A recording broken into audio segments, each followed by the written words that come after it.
5 seconds remaining. All right, here we are. Last series of the day, second series of the day, as we had a quick 2-0, which led to about an hour break between the last game of the last series and the first game of this series. And we're right on into the draft. Wind and Rain, which is 3 North Americans and 2 EU guys, even though they're in EU CIS qualifier. And Espada, which is a Russian team of Misha, BZZ, Nyx, Immersion, and ILTW. So Bane first for Wind and Rain, or War, whatever you want to call them, and Leshrac first for Espada. So very different from what we saw in the last series. Yeah, I like the Mirana ban, especially targeted towards Brian in that mid lane. He's been playing a lot of that Mirana. And this Leshrac first pick's a little bit weird, because although Espada are fans of the Lesh, it's a hero we saw so much of. And it's just fallen away in the sense of this first phase Leshrac. We don't see too much of it anymore, probably because of the Lightning Storm and the Split Earth nerfs, but I think it's still a viable hero. And I like this pick from Wind and Rain in response. I think not only is it a good lane stabilizer for themselves, I'll carry on talking, but it's also a bit of a block pick for the Lesh as well, because Lesh really wants that setup in the Bane. Oh, we have a goddamn Pudge! Yes! And a Phantom Lancer coming back into the fray after we saw it not do well twice. My body is ready. Come on.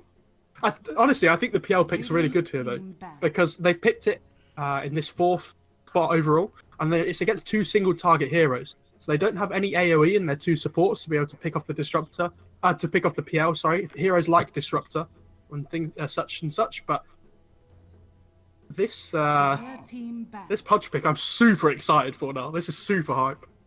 Oh boy. Did you see the game where one of the teams I cast, I can't remember who it was, they played an off-lane Pudge? Did you see this? No, I didn't see that. What teams were those? Can't remember. I'll find it after the game for you, but it was awful. It didn't really work. It had a really good early game, but it just fell off super hard and didn't really do too much. But I'm assuming this is going to be a position 4 Pudge. You have the Nightmare into the hook setup as well. There's some decent lockdown between the 2, but again, it is single target. So yeah, interesting to see the Bane and the Pudge come out from Wind and Rain. I'm excited. You don't really see Bane too much. You don't see Pudge too much. So we'll have to see how Wind and Rain are going to play this combination. Obviously, like you said, the Nightmare Hook combo. And then Phantom Lancer or Leshrac. So it looks like that's going to be a support Phantom Lancer. Doesn't mean it's not like Alliance, dude. I mean, I support Leshrac, sorry. We had this long break. I haven't eaten anything. I should have. I meant support Leshrac. All right, 2K Cast. I'll forget it. No. Take over. 2K Caster. Support PL. Support PL is the Alliance thing from last series. Oh, Jesus Christ. Sorry, was that too soon? It's still burning in the wounds and throwing salt into the wounds of the people still watching in chat. Oh, God. Anyone that didn't watch last series is going to be like, what the hell is this guy talking about? Just go look it up. There's probably VODs on the BTS YouTube channel already. Or some highlights somewhere. I wonder what Wind and Rain pick up here to deal with the PL, though. Something like a Void might be possible. 10 seconds remaining. They need some kind of good lockdown for the PL, or good initiation. Because at the moment, the hook's not an instant initiation. That's interesting. Venge coming out. The thing is, I said about this Pudge off lane, they could still run the Pudge as a core. Like, we have seen it a few times recently, and especially with how the way a hook doesn't scale in range anymore. It has to range all this, the same at all levels. You can go for like a 1-4-4 build, or like a 4-4-1 build where you max her up first as well. This is a super good Silencer game though as well. The thing is, Venge really hates playing against Silencer, because if she doesn't get the jump with the swap, this global comes out and then you can't defensively save anyone anymore. It's also a really good global game as well because of this Pudge and the Bane both having channeling ults. Okay, so that's kind of their answer to the PL, I would say. If you can rupture the right one before it's the doppelgangers, you can carry on seeing which one is real. My only worry about this Wind and Rain draft so far is it's so single target. They have a Bane ult, a Pudge ult, a Rupture, and a Venge swap, and a single target 10 stun. seconds remaining. Like, it's a super good Lincoln's game already. 5 seconds remaining. Like the Bloodseeker here too. I mean, I like the Rupture, making sure you can't run. Yeah, the Bloodseeker is really good, especially because all three heroes on Wind and Rain at the moment, before that Bloodseeker, really want to fight early on. Like, they want to get involved. Bane doesn't mind trading hits. Pudge wants to just be hooking people around, dealing damage, and Bloodseeker benefits so much from that in the laning stage. They'll probably put this Bloodseeker in a kind of like a 1v1 thing. They could even go like aggro try with Bane, Pudge, Venge. That sounds really awful to play against. But I guess with the Silencer, they don't mind too much with that Curse being available. Radiant team Oh my god. back. So Silencer, Sand King, something we've been seeing less of. Yeah, they need good hard lockdown as well, and they've picked this Leshrac and Sand King together as well. So I imagine that's going to be some kind of dual off lane between the two. Obviously, have that Burrow Strike into the Split Earth as well, sets it up very nicely. Lots of damage coming out. You probably want to try and lane that combo up against the Bloodseeker, I would 10 imagine, seconds remaining. if it's going to be the Bloodseeker safe lane. 5 seconds remaining. So, Sand King, Silencer. That puts. Does that put Leshrac into the core role?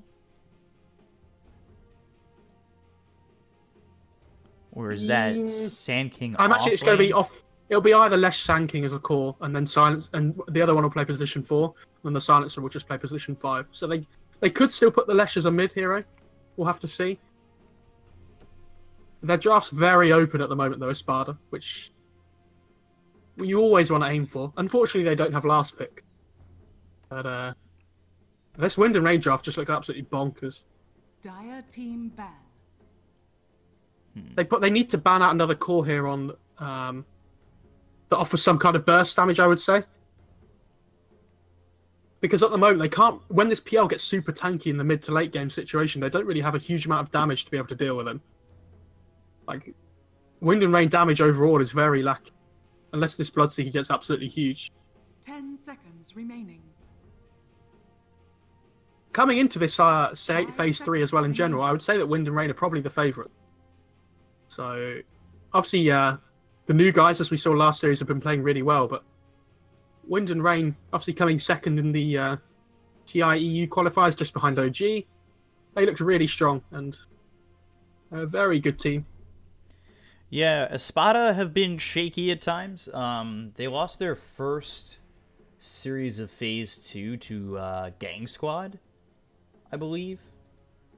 They got 2-0'd, and then they 2-0'd the final Tribe, and then had revenge of a 2-0 over Gang Squad. So I do believe that they've kind of fixed what was wrong, in a way. Mm-hmm.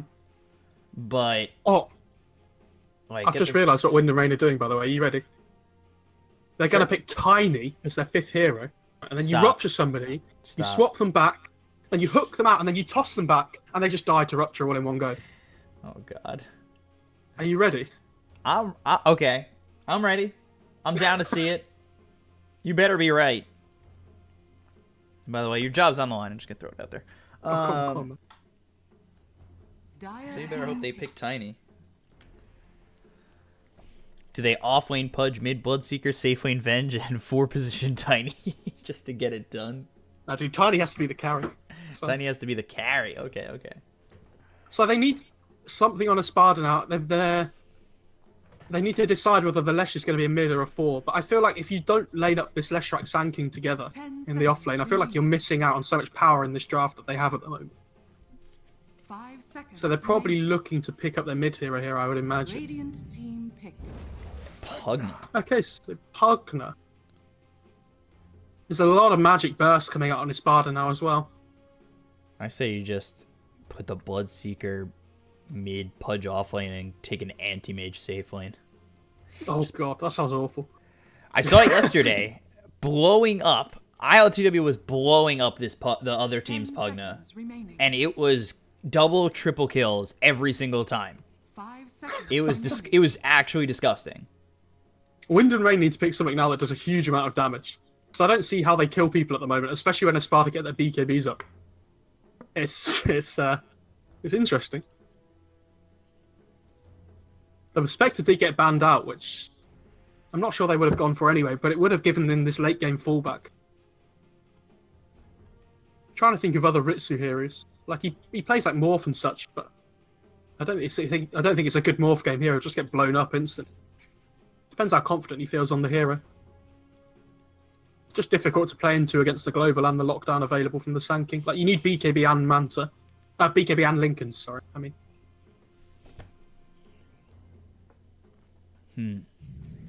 Do it. Ah, yes! Oh Now my select god. your heroes. Ah, What am I watching? fuck yeah. Sorry. Shouldn't have cursed. Probably shouldn't have. But I mean, if it gets to the late game situation, it is a super good pick. But I'm a little bit worried that this PL is going to go absolutely ham. maybe. ILTW on the PL is good too. I don't know, because that draft lined up where that anti-mage, I was like, it probably won't. I'll just say anti-mage because I saw it yesterday, and it was against the Pugna, and I saw it get double kills and triple kills. Like, it probably shouldn't happen, in all honesty. But then it does, and it's a 4-position Pudge, 5-position Bane, Forev on the Venge, which is going to put that Venge into the off lane, mid-Bloodseeker, safe lane, anti-mage. The thing, the thing with Espada's draft is I feel like they're very reliant on global for their team fight and their fights in general. Like if they don't have this global available, they're kind of in trouble, I would say. And all the heroes on Wind and Rain side aren't really cooldown reliant. It's only really Fiend Script that they have to worry about too much, and they're not so reliant on it. I'm interested to see what this offlane Venge can do though as well. Oh, all right. Grant in chat was saying what were the chances that Wind and Rain paused at the start of the game. You're actually wrong. It's actually Espada that paused at the start. This was unforeseen. You're so nice. I feel like I'm back in the Chinese region. Get those insta pauses. Are they going to lane up Forev in the bot lane? Or will they put the AM in the bot lane? I imagine they probably just put Forev in some kind of weird dual off lane with the Pudge or something. And then just have the Bane babysitting the AM in the bot lane. Oh no, Forev disconnects as well now. Because they need the pause time themselves. Okay, so both teams are pausing. Don't worry, guys. They're getting DDoSed. It's over. 4v5. And a team with 4 will still win. I love how Misha, he comes back and Misha says go, question mark, and then they just disconnect. So that's a 10 out of 10.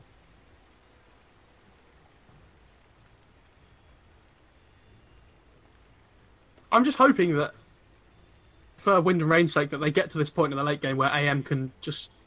Like, he farms so much quicker than everyone else this game. We saw it last series as well, this PL against the anti-mage. PL can do okay against anti-mage, but he kind of has to hit this early game power spike almost on the PL, where anti-mage, when he gets his battle free, just farms so much fast. And when it gets to this late game, he's probably going to be like at least 1 item up on the PL, probably 2. Yeah, we saw last series where it's like you have to almost continually shut down anti-mage. Otherwise, he just has so many ways to just bring it back. Once they, once they in the last series moved that Skywrath mage away, anti-mage caught up so quickly. And they do have really good kill potential in this bot lane on Espada between the Sun King and the Leshrac that we mentioned. So he does have to be careful. But the spell shield is super valuable in this lane as well. Probably look to see him pick it up at level 2 instead of the mana burn. Kitrax he has to be really careful here in this bot lane. Be interesting to see Kitrak play. I think he played for Iceberg Esports. Yes, it was DC for a while as well, wasn't it? I think It was DC for like a split second. You blinked and it was gone. That's how fast Forev that actually has happened. a Blightstone on this Venge, by the way, in the offlane, which is interesting. Yeah, he's going to be leaning with the Pudge, too. So they do have the option to go Magic Missile into the hook, as well as the Rod at level 2 and Wave of Terror. You'll have the minus armor with the Blightstone. The battle begins. Going to be interesting for sure. And already getting, wow, the Wave of Terror gets him the hook. That's a lot of quick damage. Wow. 180 pure damage. Seems good. Yeah, Level 1. Oh, no, sorry. Good. 150 damage. I was looking at the Scepter damage for some reason. On top of that, I mean, come level 2, then you've got Rot, as well as the Magic Missile. So it'll be definitely interesting to see how that lane evolves, and then... Yeah, Pudge doesn't do too much in the laning stage, and Venge isn't a massively strong laner either, so... Yeah. I'm interested to see how much they can get done here. Rev just I gonna guess, you know... Silence is not massively strong in these early few levels. Like, he doesn't do a huge amount of damage. Do you think we're in for another Silencer game where it's just like position 5 Silencer, all he's there for is the omnipresence of Global Silence, and if not, just throwing the Global Silence? Or is this maybe a game where he can do a little bit more? I think, yeah, he's still very much just, not just a global, but that is his main job this game, I would say. But you definitely want to play the Lesh as the position 4. Lesh scales so much better with items instead of a Silencer. Like 100 times better, I would say. And this top lane is actually going super well for Wind and Rain. 8-2 already on the Venge, and they are level 2 on both Milan as well as Forev. They could just look to Magic Missile, hook Misha. I mean, that's maybe your go-to target. Why go for ILTW, who has the Doppelganger, when you can work on maybe getting nothing if you miss your hook? So it just, you know, that's how the news goes. He has level 2 now as well, so the Rot's available. I really like what they did though. They pushed the lane in at the start to force it under the Dire Tier 1 tower, so it just pushes back the other way afterwards. So now the lane equilibrium looks really good for Wind and Rain in this top lane.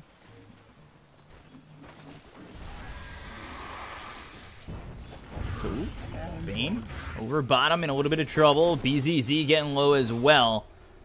But Kitrak's going to have that salve, and we take a look at Ritsu. He's gone for the mana break as well as the blink, and a little bit different from the last time we saw Anti-Mage, where he had gone for the spell shield level 2.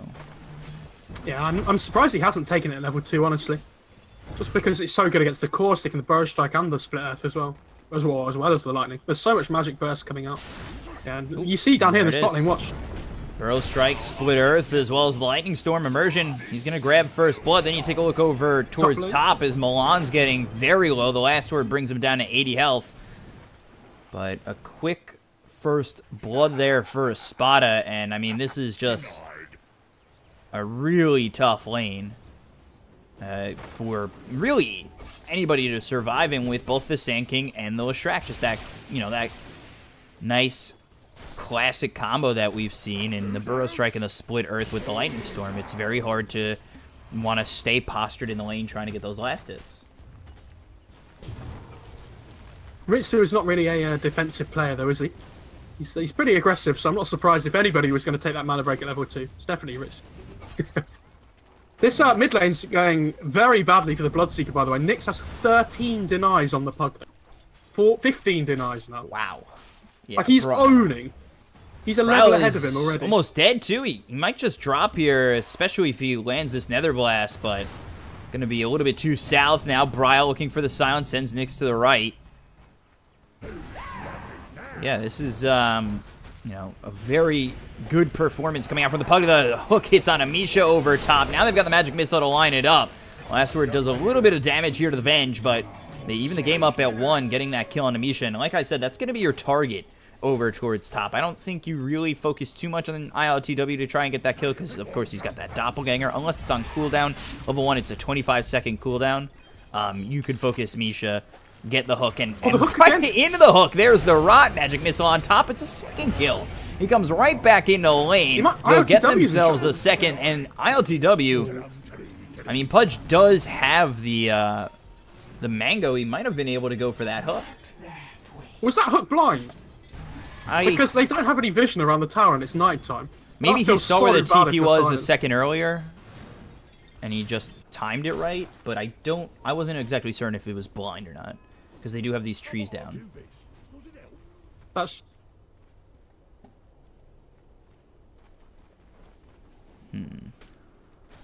I don't know, man. That feels so bad if you're Silencer. Just dying twice in a row.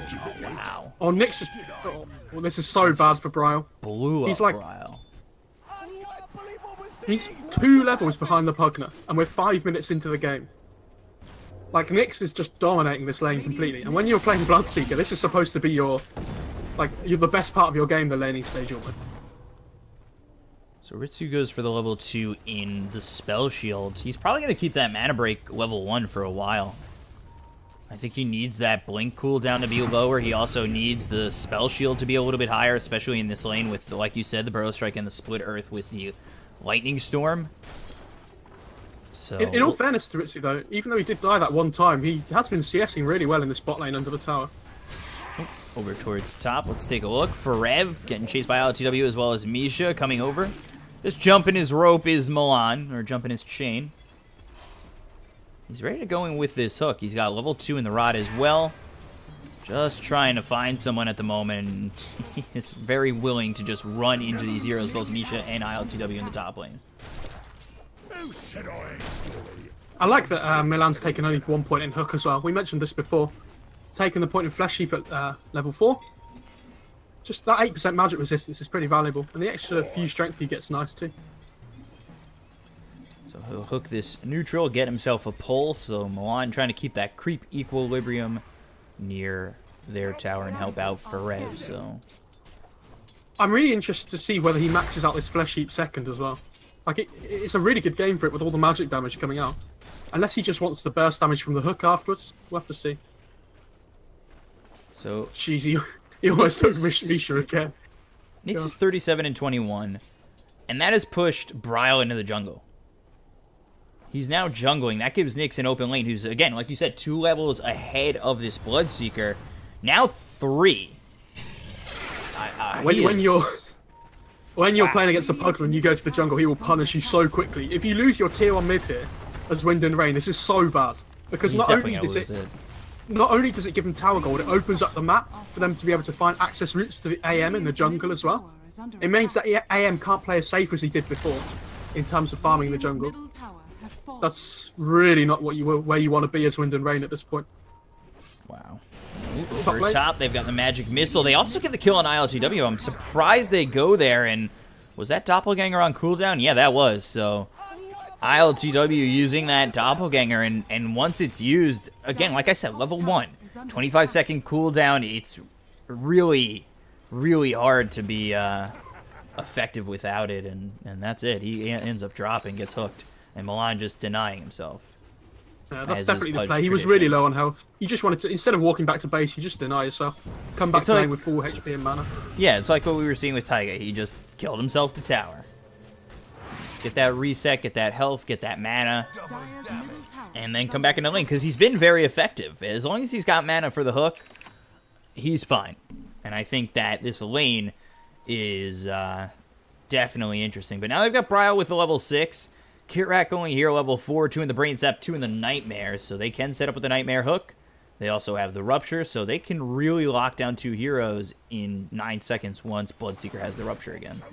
My main worry is for Wind and Rain at the moment that although they've got some kills in this top lane, they haven't really stopped either 3 cores from farming, like any of them. All 3 cores on Espada having a decent time.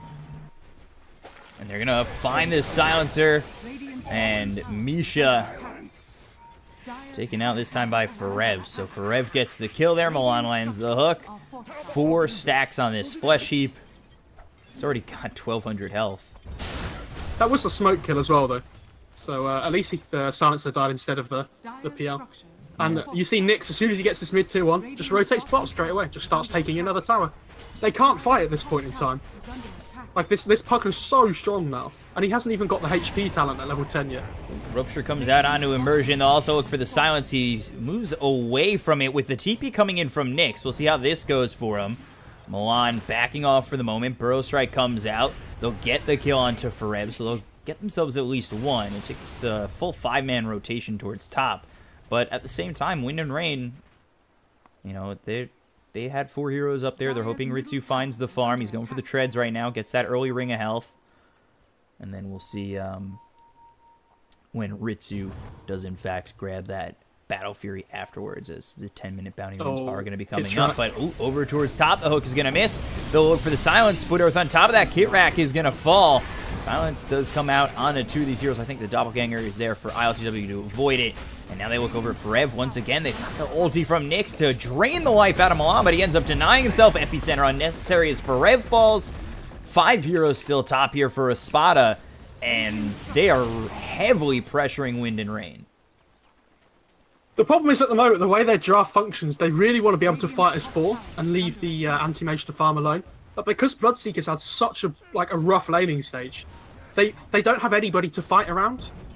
Like, no massive tanky frontliner in the Bloodseeker. You'd kind of want him to have, almost a blade now by now at this point, it feels, and he's just nowhere near to anything.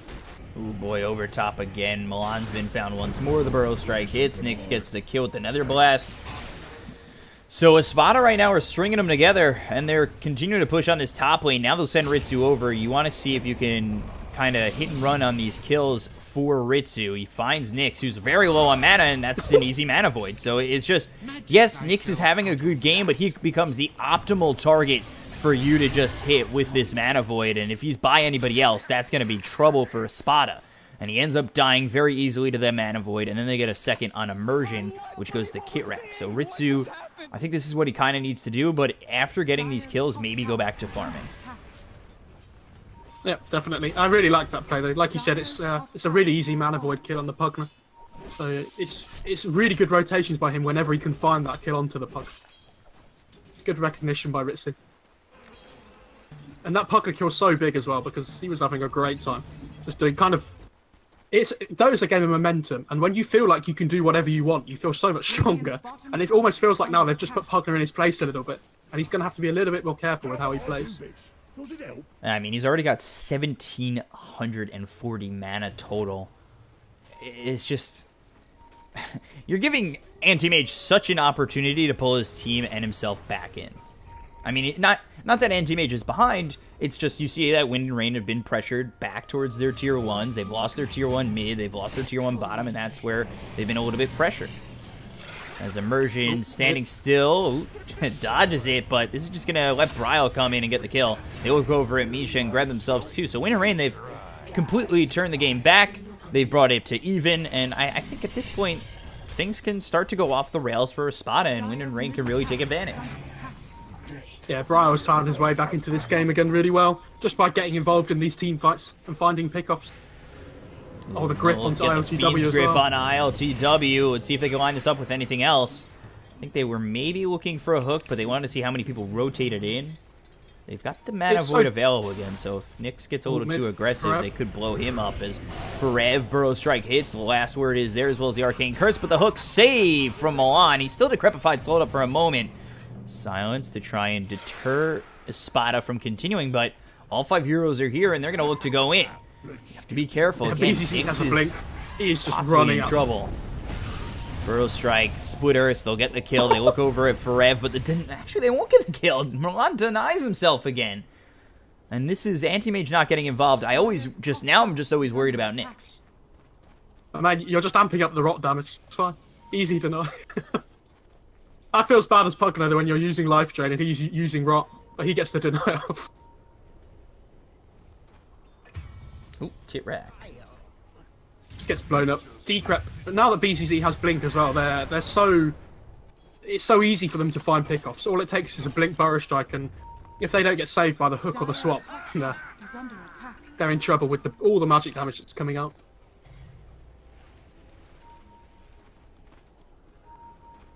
Ritsu's farming up really well though on this AM as well. Yeah, I think really all he needs is that Battle Fury, and things are going to get scary.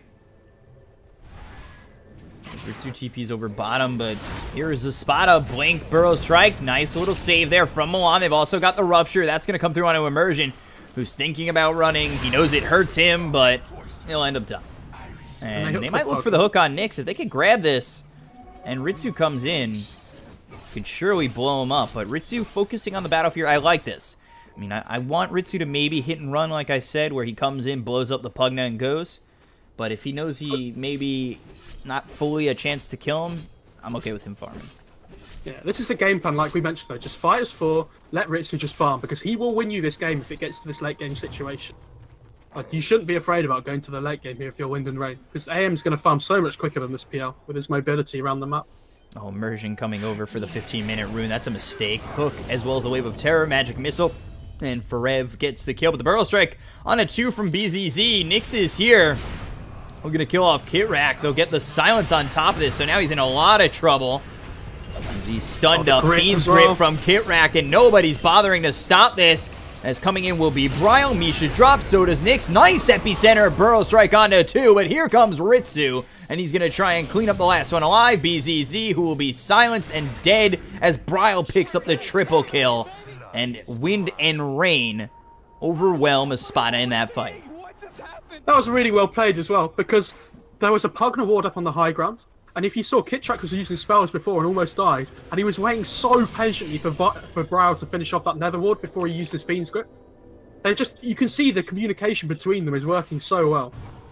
It's those little things, and it sounds so easy, but when you're in the middle of a hectic team fight like that, it really does matter. Not to be undervalued at all. That pressure, that adrenaline, that tunnel vision that sometimes comes in to just do something. You know, use that Fiend's Grip. Make sure you get that lockdown. It's, you know, troublesome at times. Yeah. And the Leshrac dies, and then BCZ just kind of blinked in and didn't really think about what the follow-up was. And then, like, all of a sudden, as soon as Sanking goes in and there's no follow-up damage, Wind and Rain just roll over that fight. It was so good by them. And Ritsu's getting further ahead of the PL now as well. About 1,000 ahead, and he doesn't even have Battle Fury yet. He should soon, though. He's got enough for the recipe. Be coming out on the career now. And just blowing up the Leshrac is Ritsu, getting an easy kill there. And, I mean, it's just the power of the Mana Void. To the point where, last time I saw this, Anti-Mage against Pugna, he did go for the plus 25% spell shield. But I personally do like the minus 50 seconds on the Mana Void. Where it's just every 20 seconds, Rupture. You have to be scared as... Rupture comes out on ILTW, and Milan comes over. Should be a kill. Will be a kill. Mega kill streak here for Bryle, who's got this Blade Mail. And again, it's just Wind and Rain. They've waited for their time. They've found their spike and using it to be hyper-aggressive towards Espada. And 10 stacks already on Flesh Heap for this Pudge. Yeah, they're having such a good time. They're just running around finding kills, it feels like. They're using Rupture, you know, whenever they can, just whenever it's off cooldown to find something. There's so much early damage coming out from them as well, with the Pudge Hook doing so much pure damage.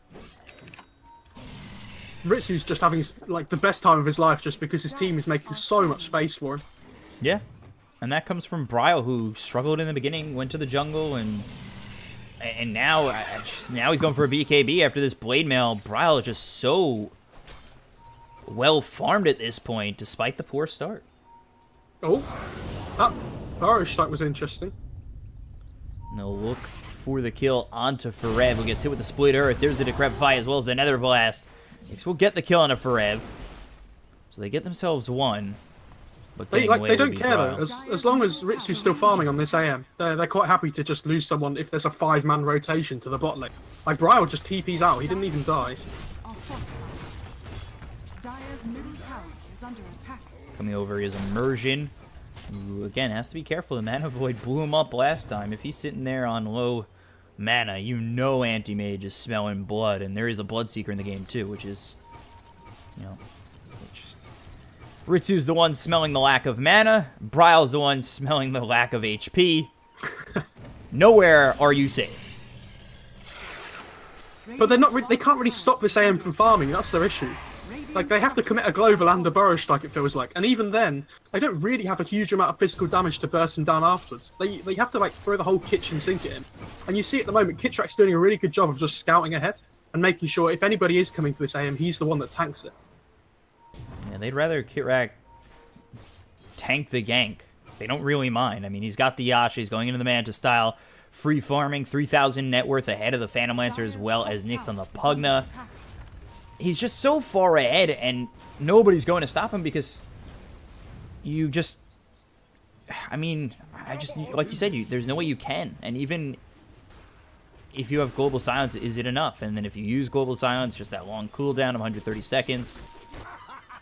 Yeah, Ritz is doing a really good job of playing in this top area of the map as well, because he knows they're going to have some deep observer wards down in this bot area from where they've taken control of the map a little bit on Espada. So look to see Kitrak try and de-ward this bot area, I would say, in their own jungle.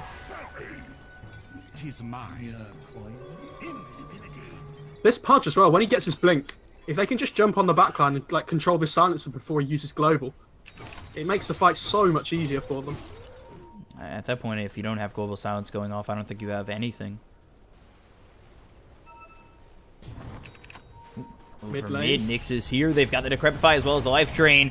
Nether Blast coming through. The Urn is out, as well as the Arcane Curse and Last Word.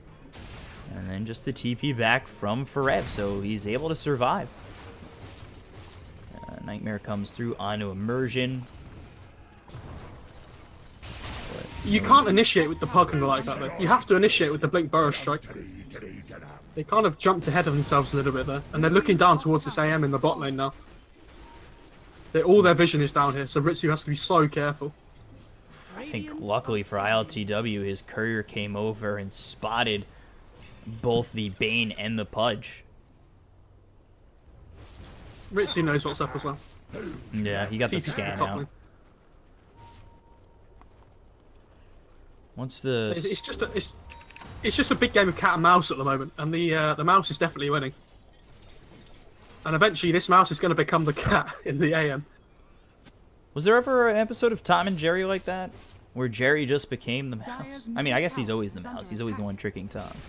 I mean, he's always the cat. At least it seems that way. This XP gain talent on Pudge just makes the hero so good, I'm sure. Like 30%, Jesus. It helps you scale so much into this mid game. And they're actually just going to walk into Roche. That's, because they understand everyone's bot at the moment, trying to take the tier 2. If they can get this Roche in return and put the Aegis on the AM, they're going to be looking super strong. On top of that, they took a tier 2 of their own. Ritsu's up top just pushing and gets himself a tier 2. Now he joins to go get this Roche, and the Aegis is his. Yeah, and they Blood Rage up the AM as well, just to make sure they finish the Roche off quick enough. The thing is, wow. The Espada side of the team that really wanted that Roche for themselves to try and hit this timing that we talked about, where they can go high ground. But now it's on the AM. Like you've basically delayed the game another 5 minutes for Wind and Rain, which is exactly what they want to do. I don't think they should feel forced to take fights now they have this Aegis. Just let it get to this late game still. Just extend the game even further. The Espada are looking to pressure though, and you know, can't take that away from them. They are looking to be aggressive. It's just they have to find anybody but the anti-mage. Yeah, Wind and Rain are just playing the map so well at the moment. Yeah, but they will catch Forev over mid. Immersion gets the kill, -2 there.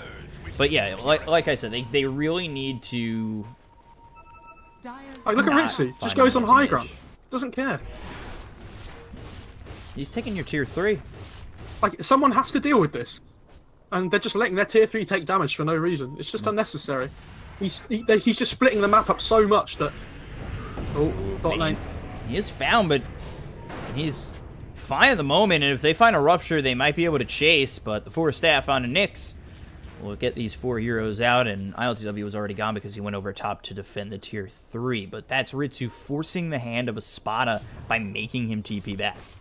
The thing is, they're so scared to take a fight there because they've seen PL TP top, and all of a sudden they don't know where AM is anymore. Blink so if you take that fight 4 versus 5, onto Milan, can he deny himself again? No, he can't. Nyx gets the kill. Now the Global Silence follows it up, so they'll get the kill on Kitrak. Immersion with the chase onto Forev, and I wonder where this anti-mage is. And here he comes. He gets the kill onto Immersion.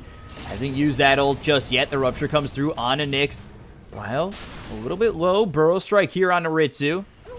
He needs to get this Pugna in the back. He is continuing, and there's the Mana Void on ILTW doing a lot of damage, but neither of them die just yet. But there's Ritsu getting the dominating spree as he finally grabs ILTW, as well as Misha dying to Forev. That did so much damage to both the Pugna and ILTW. I was really hoping that Briar was just going to be zipping in on that Bloodseeker there at the end, but he was unfortunately nowhere near them. Very sad. Oh boy, Ritsu's just, like we say, he's just taking over this game now. He's got to that point where he's been allowed to farm.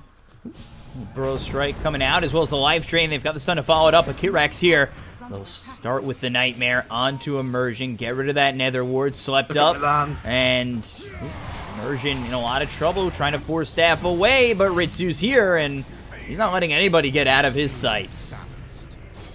I love that Milan went for the +1 there. He went around the trees on the back and tried to find someone with the put, just to get that extra bonus kill. Would have been really nice for them. And you see at the moment, they engage on the AM, and they're like, oh cool, we might be able to kill him. They get down to half HP and they're like, okay, we're not killing this guy. And even if we do, he's got Aegis, so it doesn't matter anyway. Look at the kill on the Kitrak, which is a consolation prize. I mean, that is like a 16th, 17th place consolation prize if you're just grabbing Kitrak. I'll take your tribute. For the twin.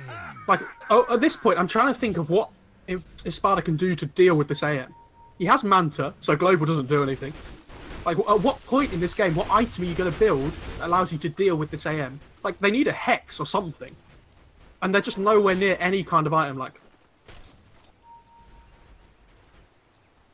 he's picked up his Butterfly just now on Ritsu. It's coming over on the Courier now, and when he has that Butterfly, he's going to build a tanky item afterwards, something like a Heart, could even build something like a Skadi as well, and then I just don't know how they kill him for the rest of the game. Over near the Shrine, Kitrak will fall. The Burrow Strike hits on to Milan, but here comes Ritsu. As BZZ, no more mana. The blink on forward with ILTW, Doppelganger to the top. Near this Shrine, they've also got Forev here, and Ritsu going in. Bridal gets the kill on Misha. There's the Mana Void on ILTW.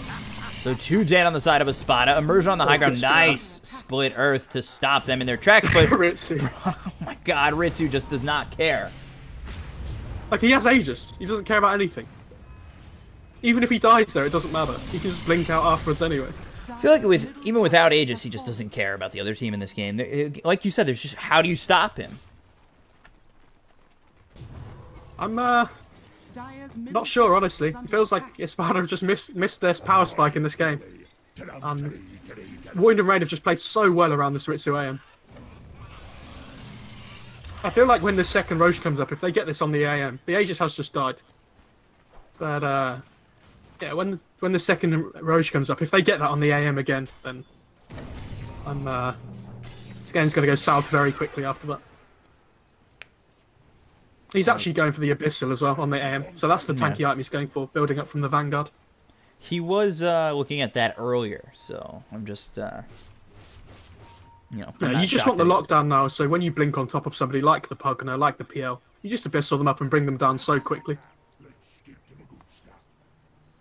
They need BKBs on the side of Espada as well to be able to deal with this Wave of Terror with that cheeky little Rupture swap. Oh, and BZZ, Epicenter, Burrow Strike comes on through. They'll get the kill on a Forev, but now silenced up is BZZ. Milan walks into ILTW, getting a little bit low, has the Dismember. I think that holds him back to let Bryle escape, but Bryle doesn't want to escape. Bryle wants to go back in because Ritsu's here.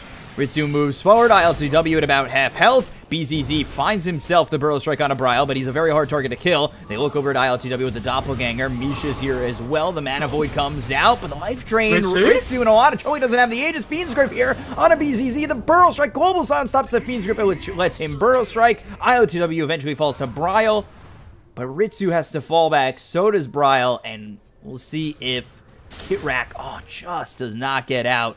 As the Burrow Strike, BZZ finds it, and the Sandstorm will take his life. I'm not sure why Bryle's using the Blood Rage on the AM in these fights when he doesn't have Aegis. Like, they almost punished him super hard for it there. There's no need to. He's doing so much damage as it is already. I know he wants to use it on him when he gets the Mana Void off, but if I talked about at the start of the game when Pugner got put in place almost by this AM. Feels like it almost went back the other way there. Like, Ritsu does have to respect their damage when he's going to blink around and just into 3 people like that. He has to be careful still. Seems like especially before he's built this tanky item. There's so many targets to just use that Mana Void on. Yep, AM builds the 10k lead now as well in the net worth chart over anybody else in the game. Like, if he really wanted to win this game, Ritsu, I'm pretty sure he could just build BKB and say whatever. Ritsu comes over. There's Milan with the Dismember. They'll get themselves one. They might even look over at two as Immersion trying to run. There's nowhere to go, though, and he can't run. He can't hide. Ritsu's here, and... This is high ground as well. So is the rest of his team. Dire's top tower. Look at that damage on the tower with the Blood Rage. Dire's structures are fortified.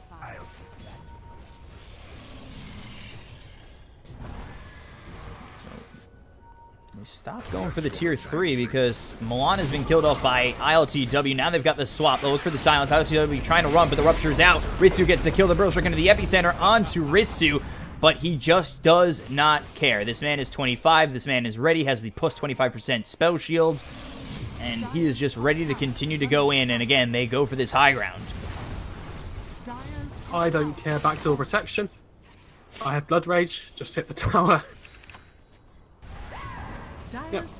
They really just want this second Roche as well. They can take the shrines now too. There's no reason to force the high ground when you're so far ahead. Just wait for the Aegis. It's so much safer. Just limits the options for you to throw. They may be in an EU CIS qualifier, but they are definitely a lot more steady when it comes to not running past tier 4s and losing your team somehow with a 10,000 net worth lead, as we see sometimes, too many times, in a CIS region, where they try to take high ground and they just chase all the way into the well. I say this a few times, but when you're casting a team, it's easy to see how good a team is by how many mistakes. The teams that are at the top of the class make so little mistakes and give themselves so little chance to make a mistake by playing the map so well, playing objectives, playing around Roche so well. And I think Wind and Rain do that probably better than most people in this EU region at the moment, especially in this tournament. Like, all the top teams make so little amount of mistakes, especially when they're going high ground, because that's the time when mistakes are made. You have to be able to respect them when you're going high ground. Smoke is broken. While Espada were on the low ground, Kitrak falls back for just a moment. Ritsu actually blinks forward, and now the Blink Burrow Strike comes out from BCC as well as the Sandstorm. ILTW moving forward. They've got the Rupture onto the Phantom Lancer as well as the BKB pop by Bryo and the Blade Mail. They look over at ILTW. He is getting low. He'll fall. Godlike Spree for Ritsu, and they look over at Misha to get themselves a second. Bryo's also godlike. And feeds from the Courier for the kill and the tip on top of it. Come on. This is dirty business. By the way. Like, you're so far ahead, you're like, yeah, goddamn, we're just going to fiend script that Courier. Oh, boy, and Lincoln's popping, not going to matter. He'll get the Abyssal Blade on top of it. Nyx is dead. Buyback from ILTW. The Splitter is going to continue to lock in Ritsu. Let's see if he's able to get out of this with no mana. He's got to be very careful as the silence comes through, but Immersion now dismembered, killed off, and Epicenter comes in, but the swap away, Milan's still alive, surviving with 62 health. Bryle in a little bit of trouble meanwhile, so they get both Milan as well as Bryle. Ritsu has to be a little bit careful. They might grab Forev on the exit attempt, but he's up to the high ground, and he is going to be able to escape. I thought they would try and chase Forev there on the Venge, but they actually decide not to go for it. That grip on the Courier, by the way, is so BM, but it's so great at the same time. It's worth 100 tip. Look what AM's building, by the way, as well. This is... oh, no. This is going to be fun. Now he switched to the heart. Oh, that's disappointing. I like the play that he did there. When he jumped on the Pugner, he used the Mana Void first to break the Lincolns before the Abyssal. Because he understands that it's just so much more important to lock these people down. Like, Pugner's not a tanky hero, even though he has the Lincolns available. As soon as you pop that Manta on top of the Pugner, I just hit him. He dies so quickly. He's only sitting on 9 armor. So it's really not a lot. Dire's bottom tower has fallen. Look at how far ahead he is. 16,000 net worth ahead of Nyx. He's a full double net worth. This is Nyx who had the most amazing start to the game I've ever seen on a Pugner as well. It's just like, it's the power of Animage when there's not enough lockdown to deal with him. Yeah, it feels like their dual offlane didn't really do as much as it could have as well on the Lesh and the tanking. Like, they killed him once when he was didn't have the spell shield. But they find Kitrak for a moment, and he's saved by Milan, and we'll see if Kitrak even loses his life. He might. Yeah, Ritsu, though, gets the kill onto Misha, takes him out. The BKB is going to be popped. Now he looks over at Immersion. It's going to be the second one, it looks like, for the side of Wind and Rain. I don't think Ritsu's even going to bother with that because he's looking ILTW. even further forward. BZZ gets the stun. ILTW low on mana. Ritsu coming in, has the ulti, holding it for now. A buyback from Immersion as well as Kit Rack. Yeah, Ritsu's decided he wants to win the game now as he picks up the BKB. That's the end of that, unfortunately. Ritsu would take this Roche, this second Roche again. Aegis and Cheese. Cheese for Bloodseeker. Aegis for Ritsu. And a little bit further in the fight, you take a look. Milan will fall, but he starts it off a little bit quick. Forev getting low, pops his BKB. His BCZ went in with the Epicenter, I believe, in the Burrow Strike. But a little bit further down, Ritsu looks over at Immersion, gets his team 1, so Espada now down to 4. He doesn't have buyback either. Silenced up right now is Ritsu, and that's really what's keeping him away. He has a spell shield talent as well on Ritsu, so taking pretty much no damage from any of these spells coming up from Espada. Not worried about anything in the world. Literally no damage. They have the 2-second decap duration on the Pugna, so if they can cast that on the AM, that will probably help more than anything at this point. Just delay it rather than stop him. I'll take your Especially because he doesn't have the BKB in his inventory. He's swapped it out for the Aegis for now.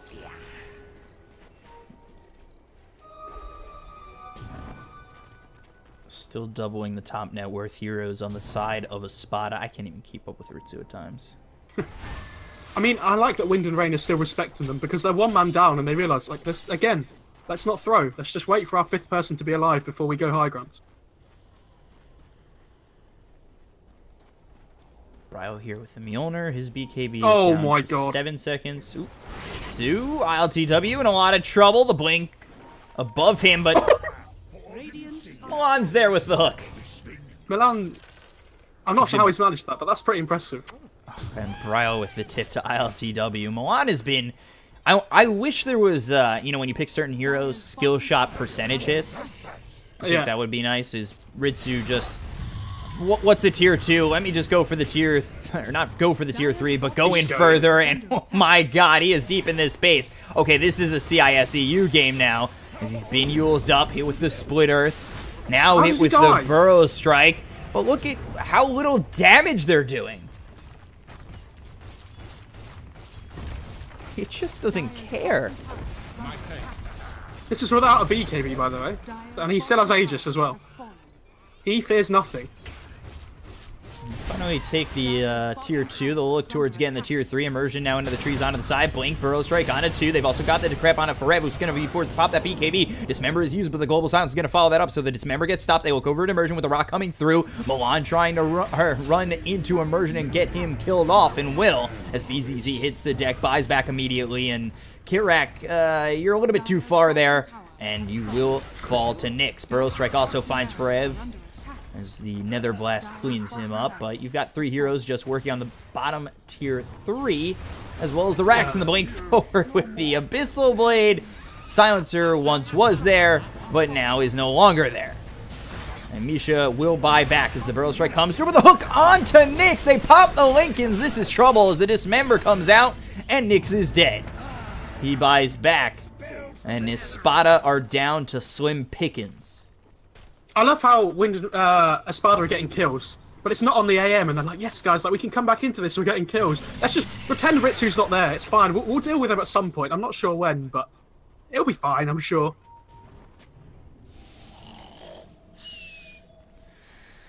Gosh. They just didn't have any chance of taking that fight without IOTW being up on the PL as well. He did die back from before, so... Shiva's for the Pudge.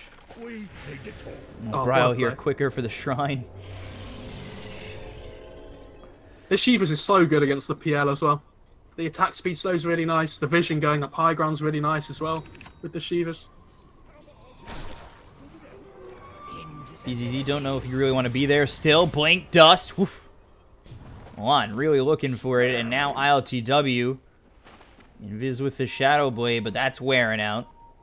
And that is right into the hands of Kitrak. Here I am, but BCZ is here as well. So they got the Nightmare. There's the Abyssal Blade. That's going to come through on Amisha. The Splitter follows that up, so they're going to lock down Ritsu for just a moment. But yes, like you said, he is the raid boss. He's continuing on further. He's silenced, and that's the only thing keeping them alive here is IL2W is going to get hit with that Mana Void as well as die to Forev. They look over at BZZ. He tries to get out, but there's the bash. And it is Ritsu with another one. They do end up taking out Bryle. But again, Ritsu, the raid boss, is here, and Milan continuing on further to get the Dismember onto Immersion to keep him close. And they're just lacking the damage at this point. Their draft lacks physical damage overall. And there's the GG as the Aegis expires on Ritsu, but you can't take out one life. I never thought they'd take out two, and Wind and Rain handily take this game one. The PL was doing the right thing. He was trying to build towards the Silver Edge to get rid of that Ritsu spell shield on the AM so they could actually bring him down, but unfortunately didn't finish it off before the end of the game, and Wind and Rain just was a pretty dominant performance by them. And it feels, you know, that AM last pick just won them the game. I wasn't convinced. They managed to get themselves to a point where Ritsu just went ham, did whatever he wanted. I was convinced. I knew it. Knew it from the pick. I was confident. As were Wind and Rain, as you take a look from start to finish, had a lead on this game, up 26,000 net worth, up about 15,000 experience. I mean, their win probability was up towards 80% past 20 minutes. I mean, Ritsu had an amazing game, but his amazing game was supported by the fact that Bryle came back, Kitrak was doing an amazing job, Milan on fire with those hooks. I mean, they played really well to open up the map for Ritsu, and then once Ritsu was ready, I mean, that game was over. It may have taken them a little longer than we would have thought, but you want to be precise and you want to be ready to just finish this game, and that's exactly what Wind and Rain did over Espada. So, Wind and Rain, they look at in game 2 to finish the series off into Espada, look to take it to 3. We'll be back with game 2 in just a moment. I'm your caster, BCop, joined here by Mo Farah at BCop92 on Twitter, at Mo Farah Dota on Twitter. Follow us to know when we're casting next. Thank you guys so much for watching. We really do appreciate you. I love you. I can't talk for Mo Farah if he does love you, but my love is immense for all you guys. And see, it's a lot of love here. Smiles in the chat, boys. We'll be back in just a moment.